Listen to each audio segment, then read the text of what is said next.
Lee from Feed The Rhino, and we're at 2,000 Trees today, so how are you feeling? Enjoying it down? Good, a little bit warm, but excited to be here, excited to play. We haven't played in it, played on British soil, I suppose, for a good couple of months. We was in Germany last week, so it's nice to be back, like playing a real strong grassroots festival, which this is. We played a couple of years ago, and it was a really good turnout and a good show from what I can remember. So I'm looking forward to seeing if we can, match that and have some fun today, really. You guys are quite renowned for an energetic show. How do you keep that going throughout a whole tour? Like, is it not physically demanding of you to do that every night?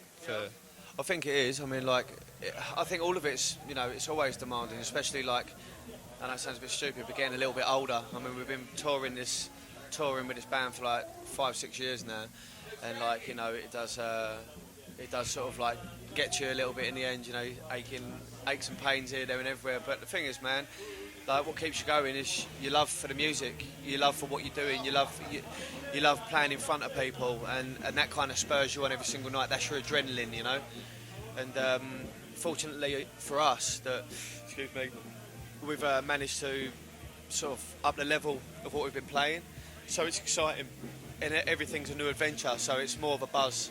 So that's what keeps us going, and hopefully we can keep bringing that performance every single time we play. You're on about roughly 3 records in the last 5 years. Is there sort of plans in the way for the next one coming on? Yeah. There's already plans for the next one. We've started writing already for album number 4. I know it's kind of pretty quickly off the back of our last album, The Sorrow and the Sound, but after finishing that, we were on a high because the album for us was really successful, and opened up a new sort of doorway to new shows and new tours. Like we was touring Venice Shikari at the beginning of the year, and so we come off of the back of that buzzing, and we just started writing and getting ideas down. And James and Oz and Chris and Sam have been working really hard on getting all the music together and things like that. And it's on its way. Well, I was singing, coming on with the writing, nowadays the bread and butter for many bands is the touring as opposed to the selling of the CDs. Do you ever feel like you don't have enough time to write music, or pressure to get back on the road, which maybe rushes the writing process for you? Or no, not really. I mean, the thing is, man, if you take a mature sort of stance on it, you should never really try and put yourself under any pressure. When you start putting pressure on yourself, that's when you start doing things not necessarily wrong, but stuff, music might not come out the way that maybe it could have done if you spent a bit more time on it. For me, it's always quality over quantity.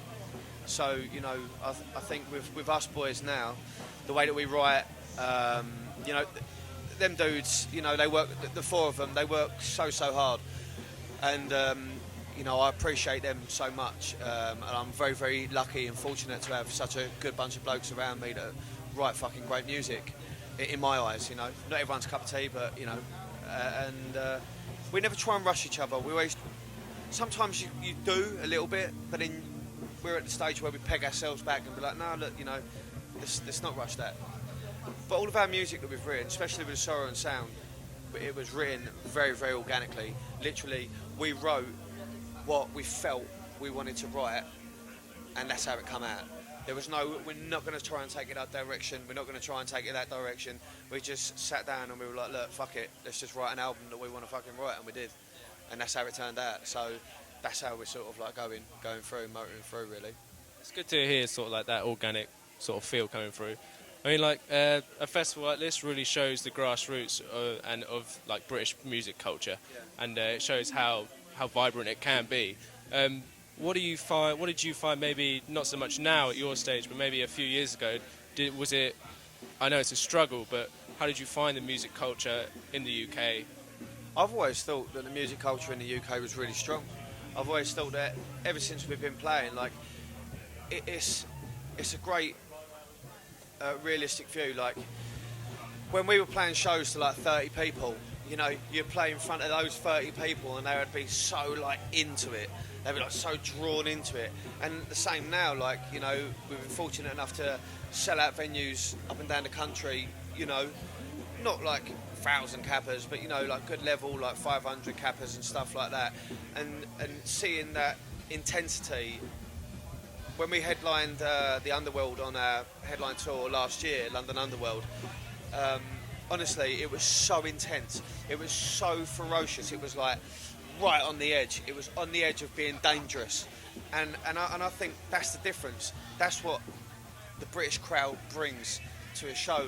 And to be honest, there's nothing different for me from then to now. All it is now is just the capacity is a little bit bigger. You know, I love the British crowd. I love it. Anywhere we go, I love it. It's just a great crowd. It's like you said, the grassroots. You come to this festival, you know. Even today, like, we're playing in a tent. I don't know what the cap is. There could be 50 people there. There could be 300 people there. Like, but you know, it's going to be a good show because the people that are there are just they bang into it. That's why they're there. So yeah, I love the British music scene. Love it. Well, that's our questions up. If you haven't checked out any of Feed the Rhino stuff, you should check out all of it. I recommend every single album they've got there. It's been Lee from Feed the Rhino. Thanks very much. Cheers.